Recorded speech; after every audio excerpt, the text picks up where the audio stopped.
Moi, Sir Alain Stéry, nice to meet you. It's a real pleasure to be here with you.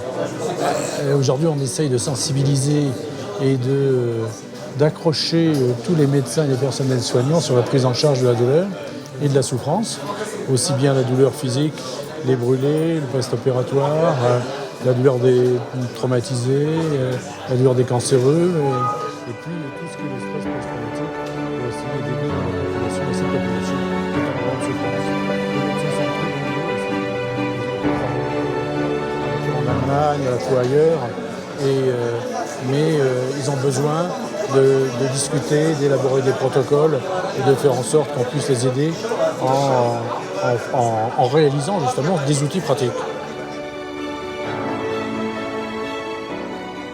Et des projets de vie dans les camps, ça passe par la prise en charge donc, des enfants qui ont vécu et des femmes qui ont été violées, qui ont des enfants qu'elles n'ont pas désirés, qui sont, pour les aider, difficiles de retour dans leur village, parce que la culture ne le permet pas, c'est de les prendre en charge, de les accompagner et de faire que ces enfants ne deviennent pas soit des psychopathes, soit des terroristes, mais aient des projets et la médiation, la verbalisation du stress post-traumatique par les arts, par le dessin, par la photo. Et il y a, dans une ville de 70-80 000 habitants, il y a des talents partout. Il y en a forcément des talents dans les camps de réfugiés.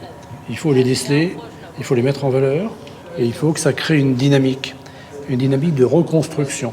Et de reconstruction en passant par ça, mais aussi par la danse, par la musique. Et on est en train donc de mettre sur pied un programme de reverbalisation, de sortir de l'atonie psychomotrice de ces enfants pour qu'ils acceptent de jouer, de sourire, ceux qui ne font pas, pour la plupart, de vivre.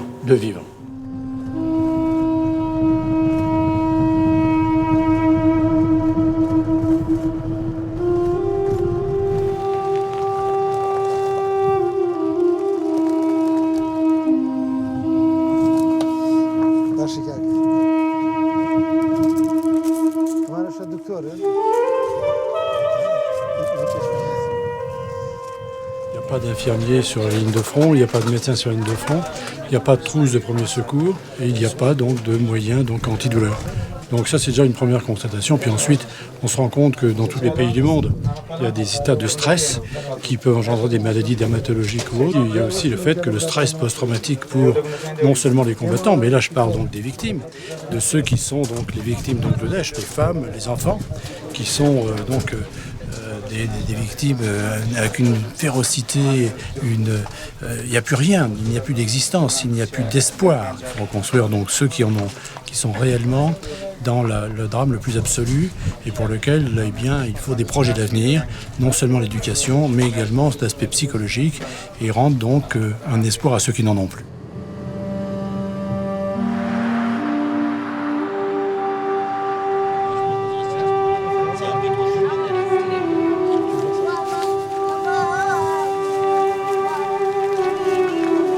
Donc là, on va voir une jeune femme qui a perdu toute sa famille, qui est arrivée ici. Ils l'ont entourée 24h/24 parce qu'elle voulait se suicider. Et ils sont arrivés à faire en sorte qu'elle ne se suicide pas, mais voilà.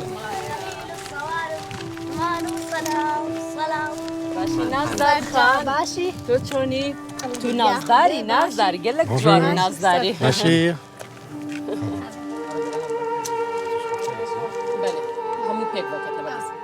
چند مهمانه البرد داشه 5 ماه. 5 هیواز دستوانده من بس بابی من نزینگان نه هیواز شگواسی دستوانده و بس عائله من. Région, c'était le début de ce genre, donc c'est vraiment le premier que Daesh est arrivé dans leur région. Elle était avec sa famille, donc Daesh, ils les ont tous pris. Ils ont divisé les garçons et les hommes d'un côté et les femmes de l'autre côté. Au début, ils nous disaient, voilà, parce que vous êtes sales, vous n'êtes pas musulmans, donc il faut devenir musulman. Donc on a dit, ok, laissez-nous tranquilles, on va devenir musulmans, mais ne nous violez pas, s'il vous plaît. Donc on a dit shahada, ça veut dire devenir musulman, mais après ils ont dit non, parce que vous n'étiez pas musulman, donc il faut vous violer dans tous les cas parce que vous étiez ça, donc ça c'est obligatoire. Donc ils ont violé toutes les filles. Donc, ils les ont séparées, hein, les filles, les jeunes femmes. D'un côté, ils les ont violées. Donc, après, voilà, quelquefois, on restait d'une famille. Après, ils nous vendaient de l'autre famille. Au bout de 5 mois, ils ont réussi de voler ou d'avoir une SIM carte avec un portable. Donc, ils ont appelé les familles, en cachette évidemment. Donc, ils ont trouvé un moyen. Ils ont dit, voilà, venez s'approcher, nous, on va s'organiser. C'était vraiment des aventures pour échapper, pour partir, quoi. La priorité, c'est vraiment de sortir le plus possible dans la main de Daesh. Il n'a pas fait ses études, donc voilà, je lui ai proposé s'il veut bien l'année prochaine qu'il reprenne l'étude. Moi, je peux me reprendre cette responsabilité de l'aider.